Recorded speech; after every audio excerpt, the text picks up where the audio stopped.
There is a massive difference between a rookie cruiser and a pro. It all comes down to what you do in the first 10 minutes inside this room. Most people head straight for the balcony, but if you want to save your sanity and your wallet, you need to do these few things first before you even start to unpack. Before you touch a single soda or water bottle, take out your phone and take a clear, time-stamped photo of the minibar. Cruise lines often use automated sensors or manual checks that are prone to error. If a phantom charge for a $10 Snickers bar shows up on your final bill, that photo is your only get-out-of-jail-free card at guest services. The TV remote is statistically the filthiest object in any cabin. Even the best cabin stewards rarely have time to sanitize between every button. Don't just wipe it down. Bring a clear Ziploc sandwich bag from home and slide the remote inside. You can still use the buttons perfectly, but you aren't touching a week's worth of someone else's germs. We aren't just looking for clean sheets. Pull the linens back at the very corner of the mattress and inspect the piping or the seams of the mattress itself. You are looking for tiny dark spots or pepper flakes. This is the only way to spot a bed bug infestation before it's too late. If you find something, do not unpack. Call the front desk immediately and stay in the hallway. So, never put your passport or jewelry in the safe and just slam it shut immediately. First, you should check that the previous guest didn't leave anything behind, Then, set your code and, test it at least twice while the safe door is still open. You really want to make sure the electronic lock is catching and releasing smoothly before you lock your life away inside. Head to the bathroom and turn on the shower and the sink to full blast. You're checking for two things here: instant hot water and proper drainage. On a ship with 2,000 cabins, plumbing issues are honestly pretty common. If your drain is sluggish, you definitely want maintenance in there while you're at the welcome aboard buffet, not at 11 p.m. when you're exhausted and just want to sleep. Most people don't realize that nearly every wall on a cruise ship is made of heavy-duty metal. Smart cruisers, well, they bring high-strength magnetic hooks and test their placement the second they walk in. By moving your daily planners, hats, shore excursion tickets, and lanyards onto the walls, you instantly double your usable counter space and keep the room from feeling cluttered. Many modern ships use these energy-saving sensors that throttle the AC when they don't detect motion. That means you might wake up in a sweat or, return to a stifling room. The pros, though, they know how to ping the system. Sometimes it's as simple as placing a business card in the power slot. But on newer ships, there's often a specific button sequence on the thermostat to keep it running at your desired temperature 24/7. Don't let your suitcases eat up your closet space. Almost every cruise ship bed is designed with enough clearance to slide large suitcases underneath. Just slide them in with the openings facing outward so you can use them as extra drawers for things like dirty laundry or those bulky shoes you won't need until the end of the trip. Privacy is about more than just closing the curtains. Take a quick look at the ceiling sprinkler heads and smoke detectors. While it's extremely rare, hidden cameras are a concern in the modern era. You're looking for any wires, lenses, or small holes that look out of place. A pro cruiser knows that true peace of mind starts with a secure perimeter. Cruise ship hallways can be, honestly, incredibly noisy at 2 in the morning. To test your cabin's soundproofing, have your travel partner stand out in the hallway and just speak at a normal volume while you're inside. If you can hear every word, try using one of those magnetic hooks to hang a heavy towel or even a dedicated sound-dampening curtain right over the door crack. That way, you can make sure you get a silent night's sleep. Standard cabins usually come with, well, exactly enough hangers for a 3-day trip, even if you're booked for 10. Don't wait until you're halfway through unpacking to realize you're short. Locate your cabin steward right away. They're usually in the hallway during embarkation and ask for an extra dozen hangers before, the other smart cruisers beat you to it. Don't assume the internet works the same everywhere in the room. Ship cabins are basically metal boxes, which can really mess with signal strength. Test your connection at the desk, on the bed, and out on the balcony.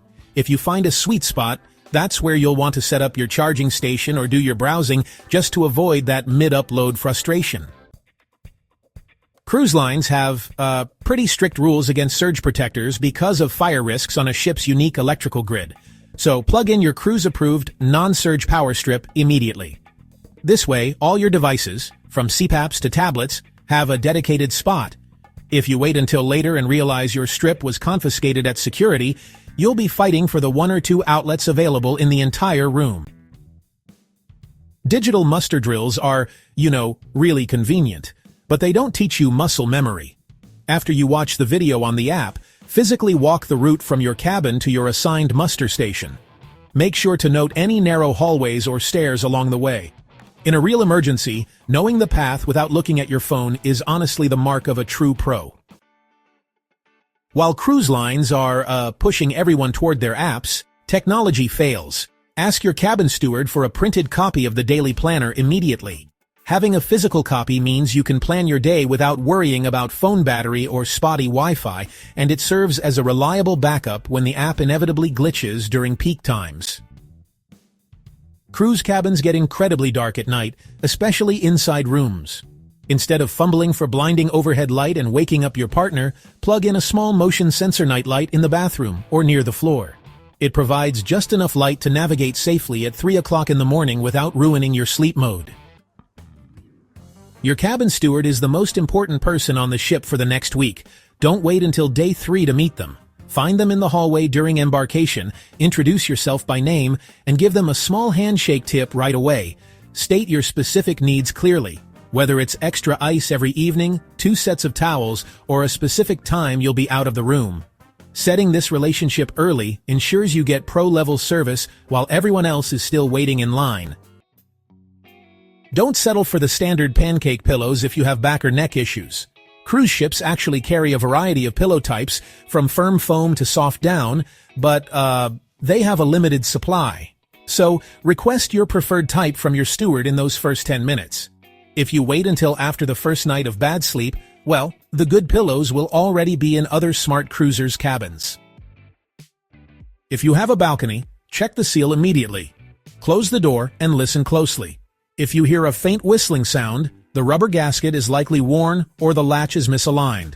At sea, that tiny whistle becomes a high-pitched scream that will keep you awake all night.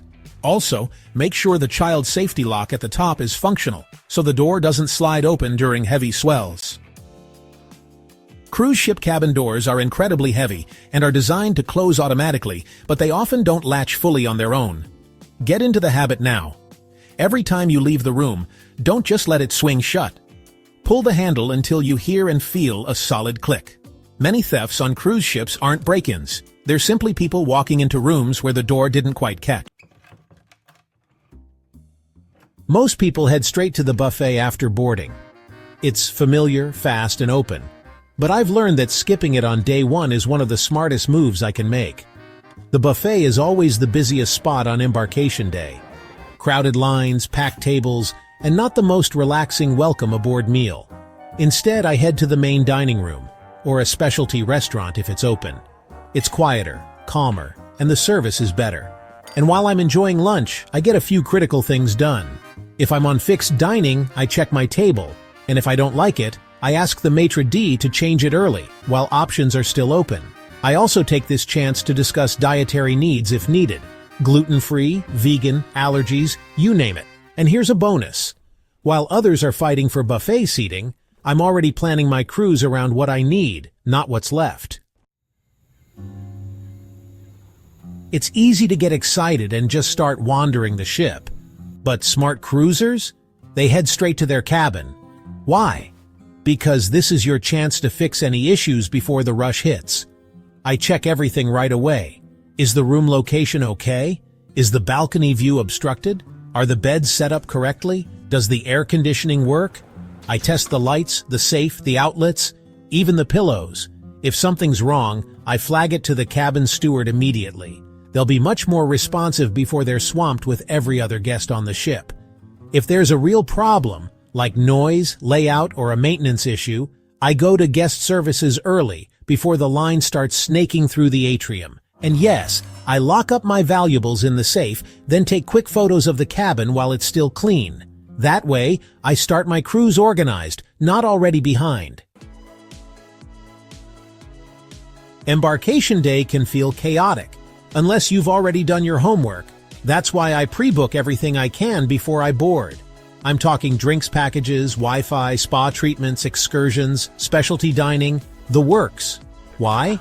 Because booking early usually means lower prices and better availability.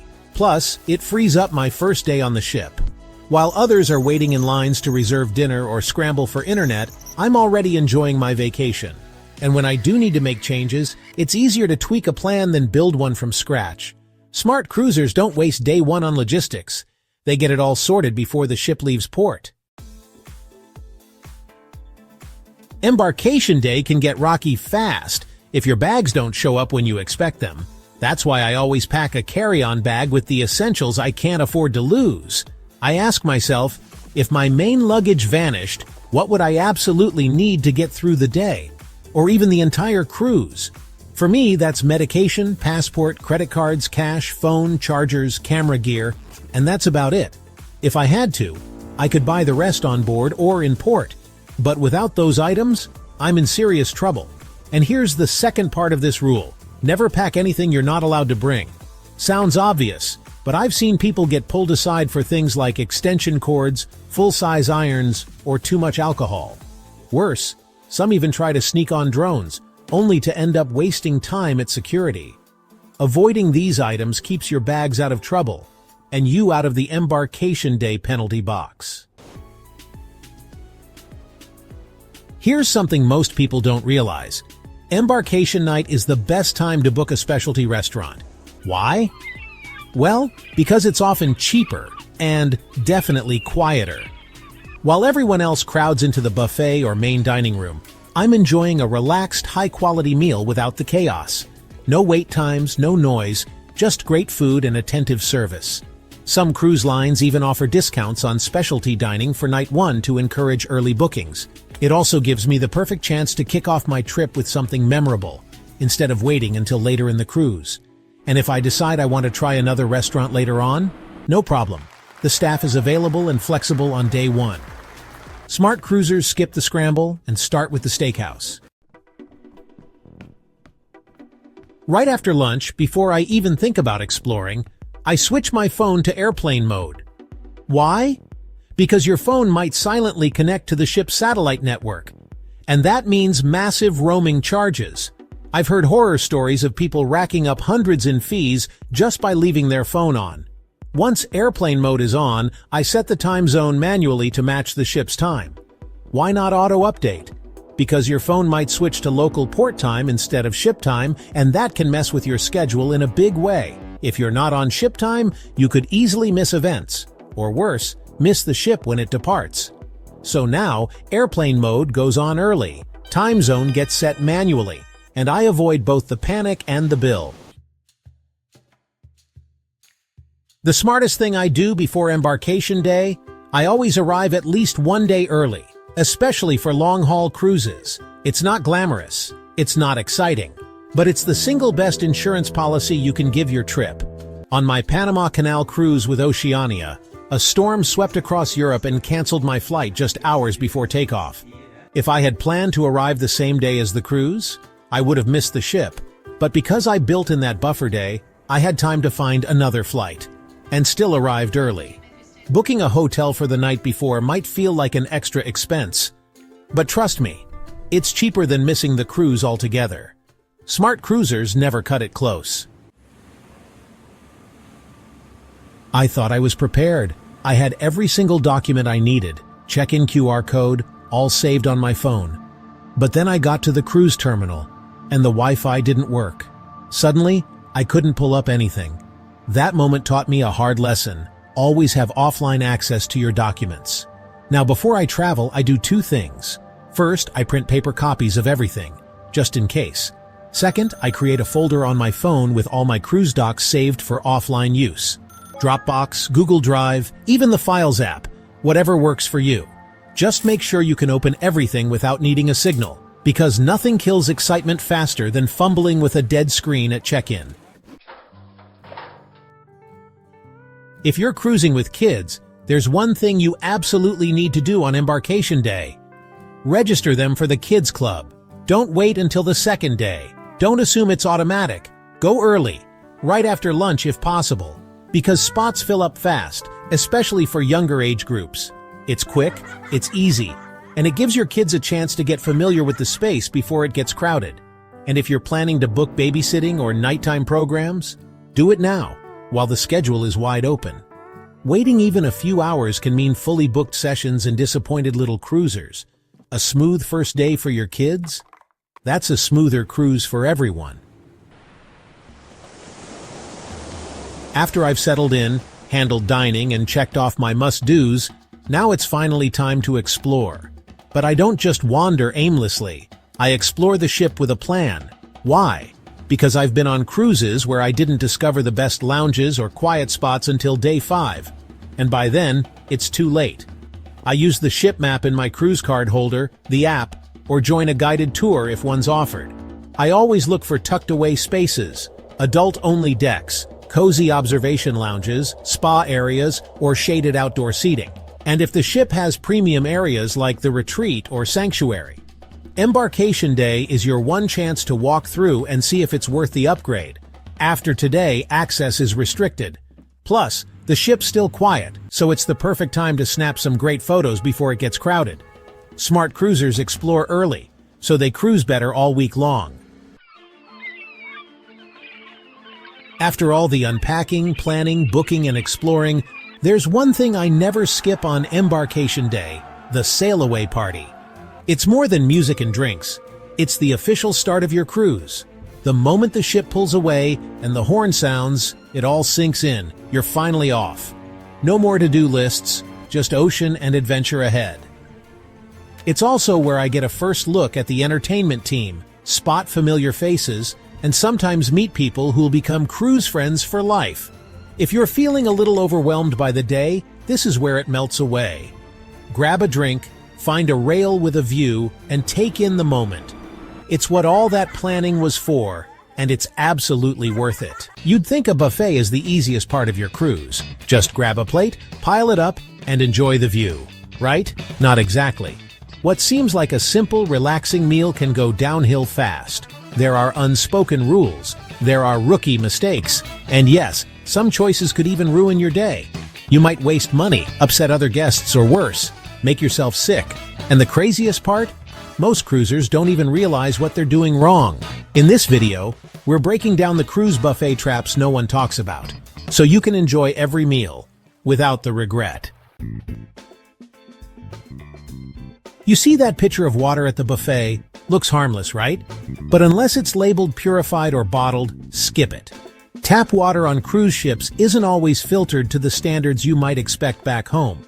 In most cases, it's technically safe. But safe doesn't mean it's fresh or good for your stomach.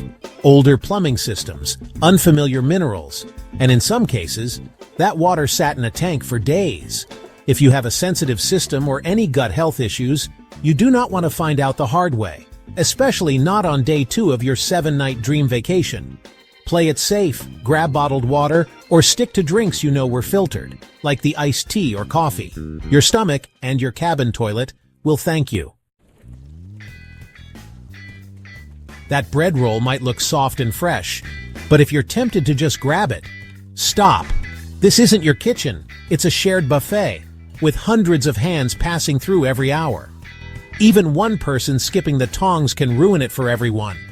And yes, the crew does see it happen. So do your fellow cruisers. Want a recipe for judgmental stares? Or worse, being the reason someone gets sick? Bare-handing the food is how you get there. Always, always use the utensils provided. That tiny pair of tongs isn't optional. It's your social contract. No matter how clean your hands feel, no one wants your cruise germs on their dinner roll. Be polite, be hygienic, and don't end up in someone's gross buffet story when they get home. You've just finished round 1, and those shrimp were so good, you're ready for more. But hold it right there. Don't march back with that same plate. Reusing plates at the buffet isn't just frowned upon. It actually violates basic health protocols on every cruise ship. Why? Because used plates can carry bacteria from your mouth and hands straight back to the buffet line. Even if it looks clean, even if you barely touched it, it's still considered contaminated. The crew won't say anything, but they'll notice. And so will other guests. You don't want to be the person they whisper about. Or worse, the reason someone ends up with an upset stomach on day 3. Just grab a fresh plate. They're stacked everywhere, and it only takes 2 seconds to do the right thing. Keep it classy, keep it clean, and avoid becoming that cruiser. We've all been there. You walk into the buffet and your eyes get bigger than your stomach, and before you know it, your plate looks like it belongs on a construction site, layered, wobbling, and just one meatball away from collapse. But here's the problem. Overloading your plate isn't just impractical. It's a buffet blunder. Food gets cold faster, sauces run together, and by the time you reach your table, that beautiful slice of prime rib is swimming in ranch dressing. Plus, it really gives off a bad look. You definitely don't want to be seen as the person treating the buffet like a survival challenge. So take it slow. Make multiple trips. That's the beauty of an all-you-can-eat buffet. You don't have to win it in one round. Buffets might feel casual, but food allergies are anything but. Just because something looks safe doesn't mean it is. That innocent-looking salad could have hidden nuts. That grilled fish might have shared a spatula with shrimp. Cruise lines try to label things, but it's not always perfect. And here's the kicker. Buffets are a cross-contamination playground. Tongs get reused, spoons get swapped, and ingredients travel from tray to tray like they're on vacation too. If you have allergies, don't roll the dice. Ask a crew member. Better yet, speak with the buffet supervisor. They'd much rather answer your questions than call the medical team later. Remember, your cruise is meant to be relaxing, not spent reading ingredient labels from a stretcher. Let's talk cleanliness. That hand sanitizer station? It's not decorative. Buffets mean shared tongs, shared spoons, and, unfortunately, shared germs. Always sanitize or wash your hands before diving in. Don't use your fingers. Don't double dip. And for heaven's sake, don't lick anything and put it back. Oh, and if you drop a roll on the sneeze guard, that's a sign. One of cruising's best-kept secrets? Each side of the buffet might be different. What looks like a mirror image setup might actually hide the stir-fry station of your dreams. Some ships offer sushi on one end and tacos on the other. Asian cuisine over here, roast beef carving station over there. So before you settle for mystery casserole, do a little buffet window shopping. If you have food allergies, listen up. Cruise lines are pretty good at helping out, but you've got to speak up. Let the line know before you sail. Talk to a manager, not just the buffet server with 6 trays and a ladle. Cross-contamination is real, especially with shared serving utensils. When in doubt, ask for a supervisor. They'd much rather help you early than call the ship doctor later. Yes, there's bacon. Yes, there's cake. But cruise buffets also have grilled veggies, sugar-free desserts, salads with more than just iceberg lettuce. You don't have to eat clean the whole trip. This is vacation after all. But if you're aiming to not need stretchy pants by day 5, balance is your friend. We all learned how to behave at Golden Corral. Let's not forget it on the high seas. Here's your refresher. Don't cut in line. Don't hover and hold up the station. Don't make life harder for the crew. And always, always, grab a clean plate for seconds, even if your old one isn't that dirty. This isn't a backyard BBQ. It's a shared space with 3,000 strangers. Oh, and try not to camp out at your table during peak lunch. If others are circling like seagulls looking for a spot, maybe wrap up the poker game. Buffets get busy, like line out the door busy. Want to avoid the crowd? Eat a little early or a little late. Lunch at 11:30? Peaceful. Lunch at noon? Utter madness. Dinner at 6:45? Lines. Dinner at 5:30 or 8 o'clock? Smooth sailing. You'll thank yourself for the quieter experience, and for not having to fight over the last breadstick. You're not in a rush. This isn't airport food between connections. Slow down, chew, breathe, enjoy your meal. If you wolf down your meal in 7 minutes flat, you'll just end up with indigestion and a missed opportunity to people watch. Relax, you're on a cruise.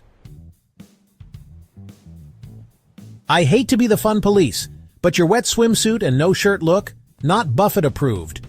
Most cruise lines ask for a cover-up or t-shirt before entering. No shoes, no shirt, no shrimp. Also, no dripping through the buffet line like a soggy Labrador retriever. Dry off first, then dig in. Flip-flops are fine, but make sure everything that needs to be covered is covered. You just had a big lunch. You think, I'll skip dessert this time. But then you walk by the pastry station, and that tiny cheesecake calls your name like it knows your weaknesses. Remember, cruise calories don't count. That's not science, but it should be. If you see something that looks good, take it. The worst-case scenario, you don't finish it. The better-case scenario, you discover a chocolate mousse that changes your life. You pile up your plate, find the perfect table, and then realize your mouth is drier than a desert in August. Now you're stuck doing the buffet walk of shame, carrying your tray back through the crowd, looking for lemonade. Here's the fix. Always grab your drink before loading your plate. Water, iced tea, coffee, whatever keeps you hydrated and happy. A meal without a drink is like a cruise without a towel animal. Technically possible, but deeply disappointing. You want to go back for seconds, but you don't want to lose your spot. So you leave your purse, phone, sunglasses, tablet, novel, and bingo dauber on the table, like you're marking your territory. Here's the reality. Most people are lovely, but not everyone is honest, and buffets can be busy. If you're cruising solo, ask a crew member to watch your spot or take your valuables with you. If you're with someone, tag team your buffet run. Your phone doesn't need to save your seat. It's not a chihuahua at a Starbucks patio. You entered on one side, you explored the stations, and now you don't know how to get back to your table. It's not just you. Cruise ship buffets can feel like food labyrinths, especially after 3 trips to the carving station. Here's your solution. Take note of landmarks. Are you sitting near the soup bar, the ice cream machine, the guy who won't stop talking about how much shrimp he ate? Use your surroundings. And if you do get turned around, hey, maybe you'll find a new dessert section you missed the first time.